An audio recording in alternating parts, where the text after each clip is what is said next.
मतलब क्या होता है? अज संस्कृत शब्द है। अज मतलब बकरा। देख लंबी अब चाल कैसे लागे सखी, जैसे बंधन से छूटी अज भागे सखी। जैसे बकरे को बांध दिया गया हो, बहुत भूखा प्यासा हो, अचानक गले की रस्सी खुल जाए, कैसे भागता है। सखी कहती कि अरे सखी, इतने सुंदर दूल्हा को बकरा बना दी। नहीं नहीं, हमारी माताएं बिटिया सब गाली गाती है तो किसका नाम लेके गाली गाती हो? बाप का और दादा का, बाबा के नाम से ना। आज किसका नाम है?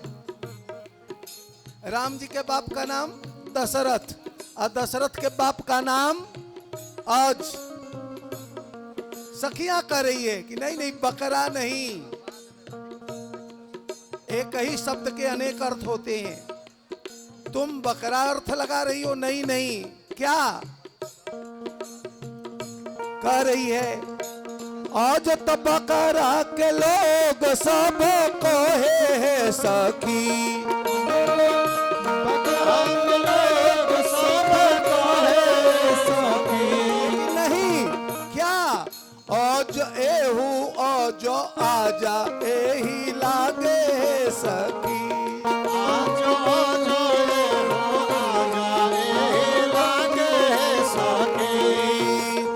धीरे कैसे दूल्हा धरत है सखी, धीरे कैसे दूल्हा धरत है सखी। राम जी धीरे चले तो बैल, तेज चले तो बकरा। तो तीसरा निर्णय लिए, क्या किए? खड़े हो। और जब खड़े हुए तो सखियां क्या कर रही है? अब आंगना में ठाड़े कैसे लागे सखी, अब आंगना में ठाड़े कैसे लागे सखी। दोनों बाण मिला माड़ी खंभा गाड़े सखी, बाण मिला गाड़े सखी। पग धीरे कैसे दूल्हा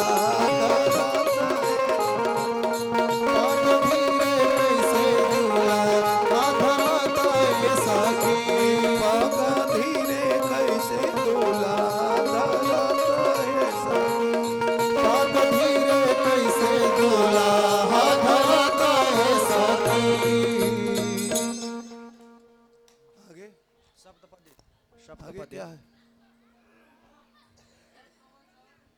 हाँ, शुरू करिए।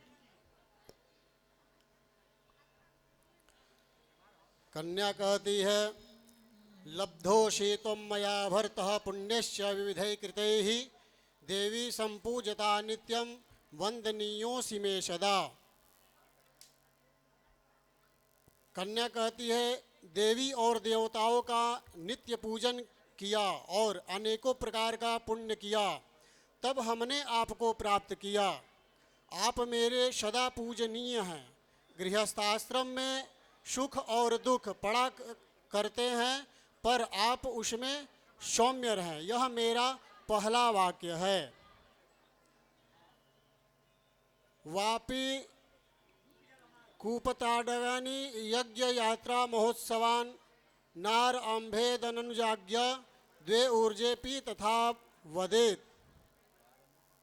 फिर दूसरा वचन में कहती है, बावली, कुआं, तालाब, यज्ञ, चारों धाम, प्रदेश विदेश, यात्रा, पर्वोत्सव में बिना मेरी अनुमति के कार्य आरंभ न करें।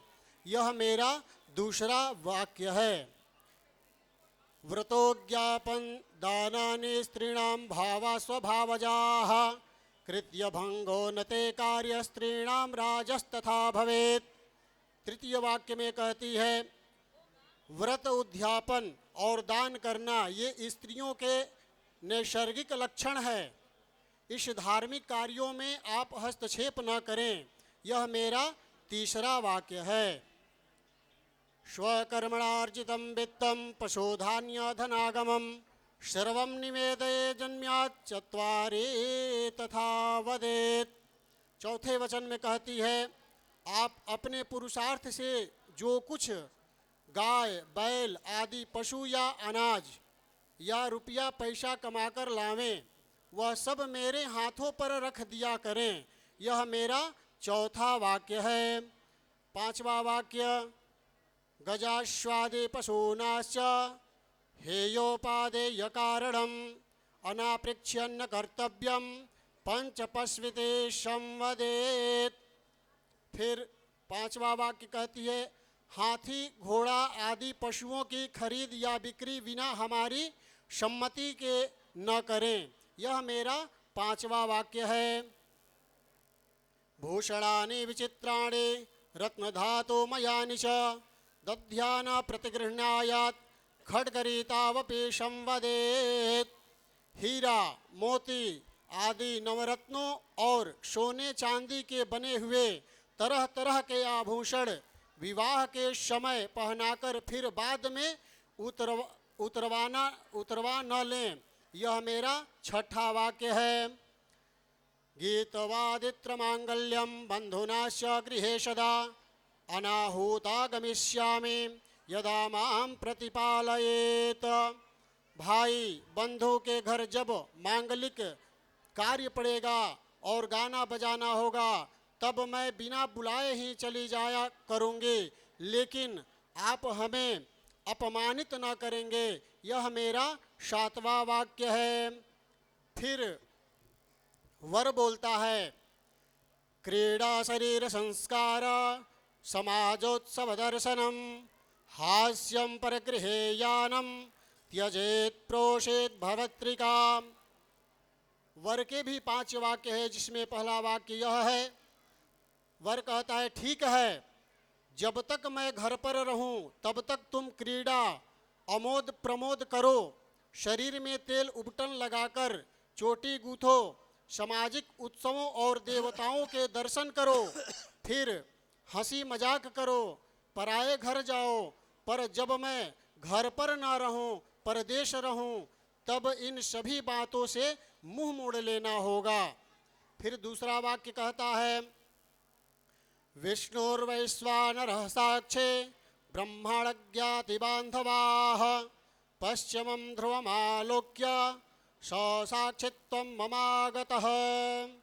फिर वर कहता है, विष्णु, अग्नि, ब्राह्मण, स्वजातीय भाई बंधु और 5वें ध्रुव यानी ध्रुव तारा, ये सब मेरे साक्षी हैं। तव चित्तम मम चित्तम वाचा वाच्यम न लोपयेत व्रते में सर्वदा देयम हृदयस्थम वरानने। हमारे चित्त के अनुकूल चित्त रखना और हमारे वाक्य का उल्लंघन नहीं करना। जो कुछ मैं कहूँ उसको सदा अपने हृदय में रखना। इस प्रकार मेरे पतिव्रत का पालन करना। यह वर का तीसरा वचन था। चौथा वचन में कहता है, मम तुष्टिश्च कर्तव्या बंधूनां भक्तिरादरात् ममाज्ञा परिपाल्यैषा पतिव्रत परायणे। मुझे जिस प्रकार संतोष हो वही कार्य करना और हमारे भाई बांधवों का आदर के साथ भक्ति भाव रखना। हे पतिव्रत धर्म के पालन करने वाली, यह मेरी आज्ञा का पालन करना। यह व्रत का चौथा वाक्य था। फिर 5वां वाक्य में वर कहता है, विना पत्नीं कथम धर्म आश्रमाणां प्रवर्तते तस्मात् त्वं मम विश्वास्ता भव वामांगमागामिनी। बिना पत्नी के गृहाश्रम धर्म का पालन नहीं हो सकता, अतः तुम मेरी विश्वास पात्र बनो। अब तुम मेरी वामांगी बनो। यह वर वाक्य है। इसको वर एवं स्वयं अथवा वर पक्ष के कहें। सुमंगली सिंदूर सिंदूर है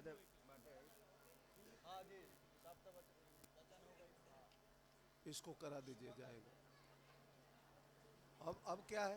2 मिनट आगे सिंदूर दान 2 मिनट करा दे। करा दो।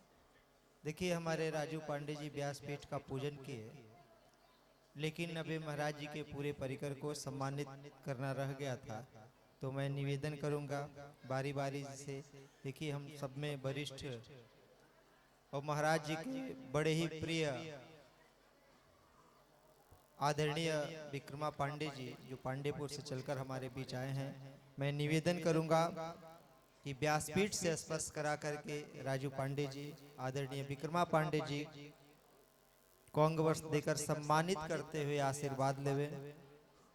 आप सभी लोग अभिनंदन करेंगे। मैं परिचय बता दूं, आदरणीय विक्रमा पांडे जी धन जी पांडे जी के पिताजी हैं, तो ताली बजा करके अभिनंदन करें आदरणीय विक्रमा पांडे जी का। और ये हमारे राजू पांडे जी सम्मानित करते हुए। अभी रह के बनो, रह के बनो।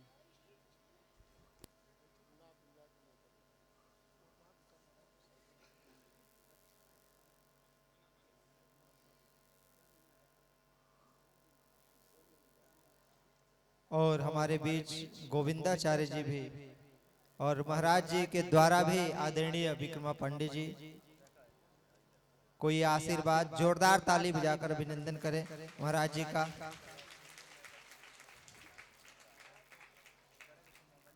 और आगामी महाराज जी का व्यासपीठ भी वहां लगने वाला है।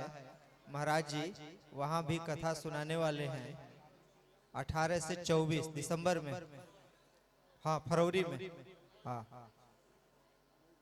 हाँ 2026 और में। बड़ी खुशी की बात है, 26 विक्रमा हमारे बड़े प्रेमी रहे हैं, मित्र के जैसा रहे हैं, और मई में ये कथा सुनेंगे मेरे से, भागवत की कथा मई में ये मेरा जजमान बनेंगे। जोरदार ताली बजाकर अभिनंदन करें। और मैं इनकी निवेदन कथा करूंगा सुनाऊंगा। आदरणीय मई गोविंदाचार्य में फिर आके आपके बगल में कथा सुनाऊंगा। गोविंदाचार्य जी महाराज से भी निवेदन करूंगा कि आप स्वस्थान खड़े हो जाएं और वहां पर उनका अभिनंदन हो गया। जोरदार ताली बजाकर के महाराज जी का अभिनंदन करें। और बारी बारी से जो तीनों हमारे जो विप्रगण हैं वहां पर एक सोनू, हमारे सोनू इनको बताओ, तीनों ब्राह्मण को विकास कराओ, नाई बाबा को हैं। कराओ, तीनों वादक को कराओ, सबको कराओ। आदरणीय सिंदूर दान